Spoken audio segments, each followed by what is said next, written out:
All right, let's jump right in. Today, we're going to unpack a really fascinating sermon by Reverend Myung. We're going to explore its core ideas, what it says about heart, unity, and love, and really see how these concepts are meant to build on each other, sticking directly to what the text teaches us. So everything in this philosophy really comes down to one central concept, and that's heart. But the sermon is really specific here. The English word heart doesn't quite get it. The original Korean term 심정 is way deeper. It's not just a feeling, it's the actual impulse to love. You know, the very source code from which all love, all care, all sensitivity comes from. And that leads us straight to the main thesis of the whole thing. It's a pretty powerful idea, and honestly, a little counterintuitive. It says that unity has to come before love. This is the main thread we're going to follow.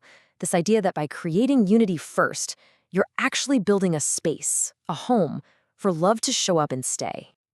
So first things first, let's really get a handle on this foundational idea of heart, because the sermon presents it as the absolute ground zero for everything else.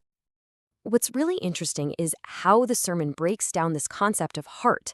Yeah, it's the source of love, but it's also presented as the very core of your being. The teaching says that God's ideal can only be achieved when people actually express this heart. I mean, it's so fundamental that, according to the text, the entire universe was created out of God's heart of love. Okay, so if heart is the source, then the next piece, unity, is the engine that makes it all work. This is the practical, how-to part of the philosophy. And this brings up the big question that the sermon is trying to answer. Which one has to happen first? Do you love someone and then you become united? Or is it the other way around? Well, the text has a very clear answer. To answer that, the sermon lays out this simple three-step formula. First, you have to achieve unity. Only then, it argues, can you actually receive love. And once that love is there, you can reach the final goal, the ideal. So unity is the absolute non-negotiable first step. This quote just paints the perfect picture of that process, doesn't it? Unity creates harmony. That harmony is beautiful.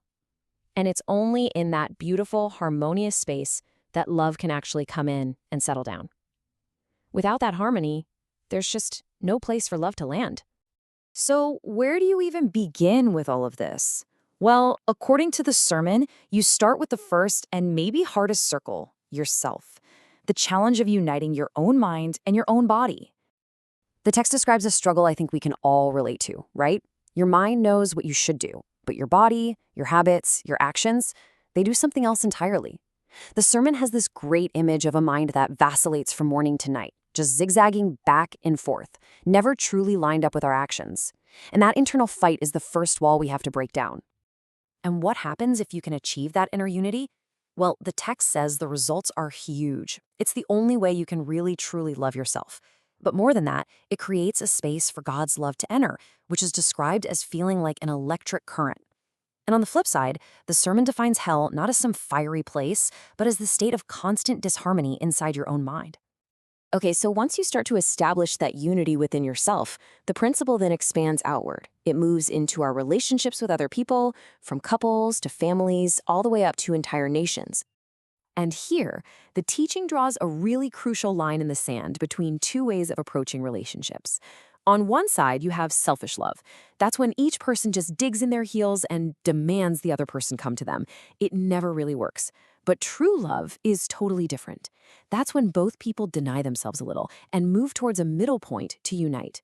It's that mutual step that creates something whole and harmonious. And the results of that kind of true unity? It's a bond that's described as having a magnetic power. It's not something you have to force or work at all the time.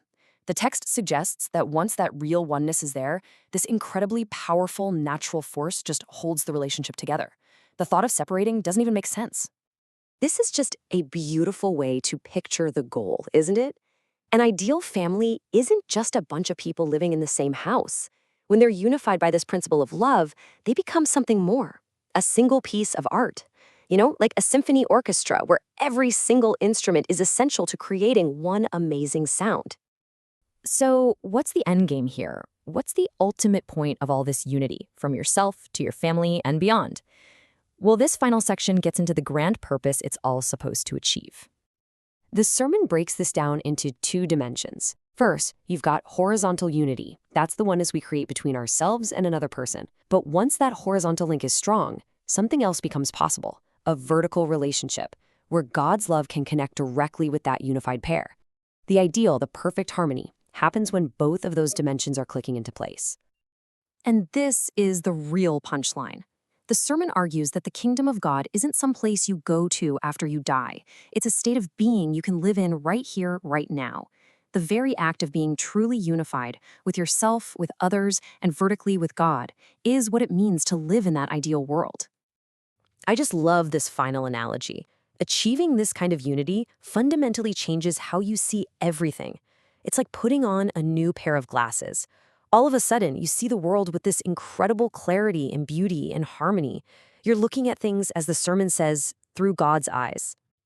And so this is where we'll leave it. The sermon is very clear that this isn't just a nice idea to think about, it's a formula you have to put into practice.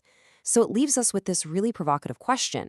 What would it actually mean to make unity so central to your life that you could eat unity, smell unity, and hear unity in everything you do? That's a final thought to really chew on.